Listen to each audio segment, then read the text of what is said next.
Salam damai sejahtera saudara-saudariku terkasih dalam Kristus Yesus. Kita sering menghindar bila diajak bicara mengenai penderitaan. Padahal kita semua sering mengalami penderitaan, bukan? Untuk itu rasanya kita perlu belajar agar kita dapat menderita dengan benar. Maksudnya, bagaimana dalam penderitaan kita boleh mendapatkan nilai-nilai yang akan menjadi pegangan dalam melanjutkan hidup kita. Hal pertama yang biasa orang lakukan saat menderita adalah melarikan diri. Biasanya kita mau lari dari kenyataan dan ketidaknyamanan yang terjadi. Ada yang lari ke makanan, ada juga yang lari ke minum-minuman, bahkan ada yang ke obat-obatan. Orang hanya mau yang baik saja. Banyak juga kisah di kitab suci tentang ini. Kejadian 16 mengatakan Tuhan menyuruh Hagar kembali ke Sarai, nyonyanya, saat dia melarikan diri karena menderita penindasan. Demikian juga pada Keluaran 3, Allah menyuruh Musa kembali ke Mesir untuk mengembalakan orang Israel dan kembali bertemu dengan Firaun. Sebenarnya bila kita mau menjalankan hal buruk dan penderitaan tadi dengan benar, maka kita akan menemukan hal baik yang ada di dalamnya. Memang hal ini sangat sulit, seringkali tidak fair. Tapi memang kita semua tahu kalau life is not always fair. Only God is fair. Kalau begitu, kenapa Tuhan mengizinkan penderitaan dan hal buruk terjadi? Kenapa banyak kesulitan dalam hidup? Bukankah Tuhan mengasihi kita anak-anaknya? Jadi, apa benar Tuhan baik? Atau apa Tuhan bikin salah? Nanti dulu. Sejak awal, Tuhan sudah membuat segala sesuatunya dengan sempurna, baik dan benar. Ingat kehidupan di Taman Eden, Dia buat semuanya begitu sempurna. Sampai manusia pertama, Adam dan Hawa, merusaknya. Ingat, bukan Tuhan yang mengacaukannya, tapi manusia. Apa kita boleh marah sama Adam dan Hawa? Tentu saja tidak. Karena kalau kita yang ada di sana, kita pun akan melakukan hal yang sama. Bahkan mungkin kita akan lebih cepat lagi diusir keluar dari Taman Eden. Tuhan kita adalah Tuhan yang adil dan baik. Tuhan yang akan membuat hal yang kacau dan salah menjadi benar. Ada hal buruk dirubah menjadi hal baik bila kita percaya padanya dan kita menghandle hal buruk tadi dengan cara yang benar dan terus setia menjalankannya. Tentunya dengan penuh pengharapan bahwa Tuhan akan membuka jalan bagi kita. Yakobus 5 ayat 13 mengatakan, kalau ada seorang di antara kamu yang menderita, baiklah ia berdoa. Bukankah ini artinya kita perlu terus berharap dan berserah kepada Tuhan? Kita semua tentu ingat kisah di Kejadian 37, di mana Yusuf si pemimpi dijual kakak-kakaknya karena iri hati. Kemudian pada Kejadian 39, dia malah dihukum, dimasukkan penjara karena difitnah untuk sesuatu yang tidak dia lakukan. Bahkan Mazmur 105 ayat 18 mengatakan, mereka menghimpit kakinya dengan belenggu dan lehernya masuk ke dalam besi. Bukankah ini sangat tidak adil? Ya, hidup memang tidak adil, tapi Tuhan baik. Ternyata hal buruk yang Yusuf alami dirubah Tuhan menjadi berkat baik. Bahkan Yusuf bisa menjadi penguasa nomor 2 di Mesir untuk menyelamatkan Israel. Di sini terlihat bagaimana Yusuf menjalani penderitaannya dengan mata yang terus tertuju pada Tuhan.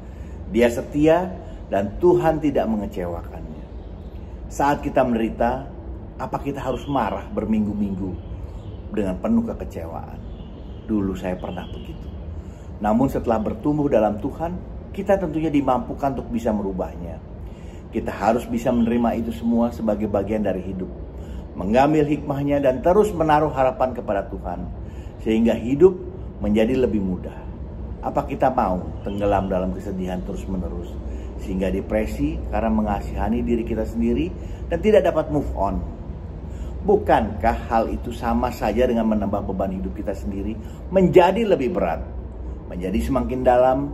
Bukan tidak mungkin malah membuat relasi kita menjadi semakin jauh dari Tuhan.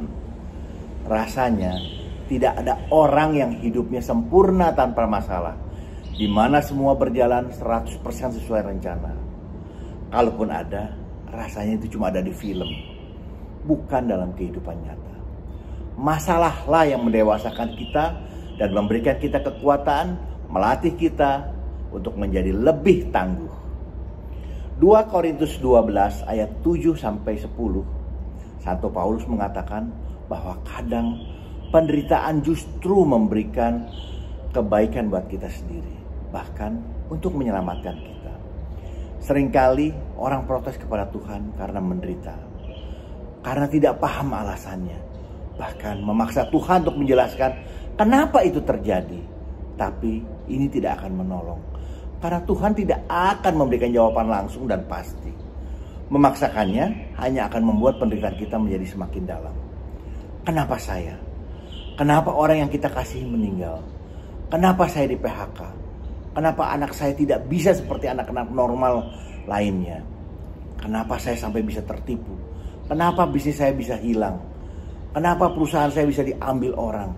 Kenapa tabungan pensiunku habis? Kenapa? Dan kenapa? Tuhan sudah tahu itu semua. Tapi Dia lebih suka mendengar kita mengatakan, Tuhan, saya percaya kepadamu dan saya berharap penuh pada pertolonganmu. Hidup akan lebih baik bila kita berserah pada Tuhan. Biarkan Dia yang mengatur. Kita percaya akan campur tangan Tuhan. Semuanya akan menjadi baik. Dengan menaruh harapan pada Tuhan, minimal hati kita menjadi lebih tenang dan tidak terlalu galau dan kesal lagi. Kadang saat kita hidup seperti kebanyakan orang, kita ke gereja seminggu sekali, sesekali berdoa, ikut di kegiatan lingkungan, hidup kita pun akan menjadi biasa-biasa saja. Namun saat kita ingin berkomitmen lebih, ingin membangun relasi yang lebih dalam dengan Tuhan, atau mulai melayani dengan komitmen yang lebih serius, kita justru malah mendapatkan pertentangan yang bisa mengecilkan hati, yang membuat jiwa menderita, padahal kita cuma ingin lebih serius dengan Tuhan. Bahkan kadang justru datang dari orang yang seharusnya membantu perkembangan iman kita. Tapi rupanya tipu daya setan bisa mengelabui siapa saja. 2 Titus 3 ayat 12. Memang setiap orang yang mau hidup beribadah dalam Kristus Yesus akan menderita aniaya. Ini bisa aniaya dari siapa saja. Untuk itu sudah seharusnya kita yang lebih matang membantu orang maju dalam iman, bukan malah menjatuhkannya. Bukan malah kita yang jatuh dalam iri hati. Bukankah kita juga pernah mengalami saat kita berhasil dalam pekerjaan, pelayanan, dan diberkati, orang yang kita anggap dekat yang seharusnya antusias dan bangga, tapi malah cemburu dan iri hati. Bila ada masukan, mohon berikan komentar Anda. Jangan lupa di like dan subscribe, juga di share agar kita dapat saling memberkati. Amin. Tuhan Yesus memberkati kita semua.